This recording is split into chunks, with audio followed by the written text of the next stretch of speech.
तर दादा फाईलवर असं काही लिहितात की परत त्यांच्याकडेच यावी. अजित पवारांवरती फडणवीसांनी ही तुफान फटकेबाजी केलेली आहे. मुळामध्ये दादा हे वित्त मंत्री आहेत, फायनान्स मिनिस्टर आहे आणि फायनान्स मिनिस्टरचं एक कामच असतं, कुठली फाईल आली की त्या फाईलमध्ये असं काहीतरी लिहायचं की ती घुमून फिरून पुन्हा त्यांच्यापर्यंतच गेली पाहिजे.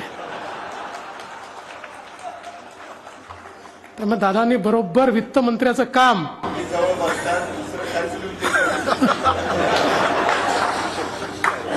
नाही, तुमचाच कित्ता गिरवता गिरवता मलाही त्याच्यामध्ये एक गोष्ट सापडली की त्यातलं जे 29वे प्रकरण आहे ते मी वाचत होतो, तर त्याच्यात शिंदे साहेबांची जी घोषणा पत्रकार परिषदेत मी केली होती की आम्ही असं असं दिलेलं आहे, तर ती आपण राजभवनाला केली होती, ती सागर बंगल्यावर आली आहे.